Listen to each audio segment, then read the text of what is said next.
இல்லைங்க, அவங்க விட்டுட்டு போன கடனோட சேர்த்து பேசணும். அவங்க என்ன நிலைமையில தமிழ்நாட்டை எந்த வளர்ச்சியும் இல்லாத ஒரு மாநிலமாக பின்தங்கி கொண்டே போகக்கூடிய ஒரு சூழலிலே தமிழ்நாட்டை விட்டு சென்றார்கள். இன்று இந்தியாவிலேயே முன்னேறி இருக்கக்கூடிய வளர்ச்சி பாதையில இருக்கக்கூடிய ஒரு முக்கியமான மாநிலமாக நம்முடைய முதலமைச்சர் அவர்கள் தமிழ்நாட்டை மாற்றி இருக்கிறார்கள் என்பதை அவர் கருத்திலே வைத்துக்கொண்டு தேர்தல் பிரச்சாரத்துக்காக என்ன வேணாலும் பேசட்டும், அதை பத்தி நாங்க ஒன்றும் சொல்ல வேண்டியதில்லை. ஏன்னா அவருக்கும் தேர்தல் நேரத்தில் எதையாவது சொல்லணும் அப்படின்னு ஒரு எண்ணம் இருக்கும். ஆனால் உண்மை என்ன என்பது அவர் மனசாட்சி என்று ஒன்று இருந்தால் அதற்கு தெரியும். 2021 சொன்ன தேர்தல் வாக்குறுதி எதையுமே நிறைவேற்றாம 2026 தேர்தல் வாக்குறுதிக்காக ஒரு குழுவை போட்டு அந்த குழுவுக்கும் தன்னோட சொந்த தங்கச்சி கனிமொழி அவர்களை தலைவரா போட்டிருக்கிறாங்க. தமிழகத்தில் சட்டம் ஒழுங்கை பத்தி பேசவே வேண்டாம்.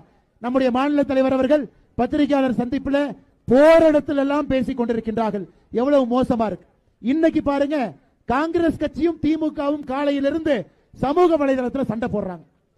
கனிமொழி அவர்கள் சொல்லுகின்றார்கள், இந்தியாவில் அதிமுக கடன் வாங்கினாங்க அவங்க ஆட்சியில, அதையெல்லாம் நாங்க சரி பண்ணிட்டோம், மக்கள் நிம்மதியா இருக்கிறாங்க. அனைத்து இந்திய அண்ணா திராவிட முன்னேற்ற கழகம் ஆட்சியிலிருந்து வெளியே சென்ற பொழுது 4.5 லட்சம் கோடி கடன். இன்னைக்கு 4.5 லட்சம் கோடி கடன் அதிமுக ஆட்சியிலிருந்து போகும் பொழுது. சுதந்திரத்திற்கு பிறகு அத்தனை ஆட்சிகள், அதிமுக ஆட்சி முடிஞ்சு 4.5 லட்சம் கோடி.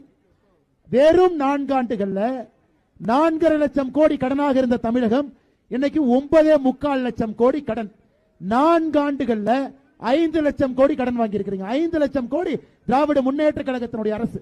அதை அனைத்து இந்திய அண்ணா திராவிட முன்னேற்ற கழகம் அவங்க கடன் வாங்கினாங்கன்னு போய் சொல்லும் பொழுது, காங்கிரஸ் கட்சியை சார்ந்த பிரவீன் சக்கரவர்த்தி என்கின்ற தலைவர் அவரு இல்ல இந்தியாலேயே கடன்கார மாநிலம் தமிழ்நாடு தான், இந்தியாலேயே அதிக கடன் கடந்த 5 ஆண்டுகளை வாங்கினது நீங்க நன்றா யோசிக்கணும். கடன்கார மாநிலமாக, குடிகார மாநிலமாக, பெண்களுக்கு பாதுகாப்பு இல்லாத மாநிலமாக, இளைஞர்களுக்கு வேலை வாய்ப்பு இல்லாத மாநிலமாக 4 ஆண்டுகள் தமிழகத்தை மாற்றிவிட்டு அனைத்து இந்திய அண்ணா திராவிட முன்னேற்ற கழகத்தின் ஆட்சியின் மீது பழி போடுவது, பாரத பிரதமர் நரேந்திர மோடி அவர்கள் மீது பழி போடுவதை மட்டுமே முழு நேர தொழிலாக முதலமைச்சர் ஐயா ஸ்டாலின் அவர்கள் வைத்திருக்கின்றார்.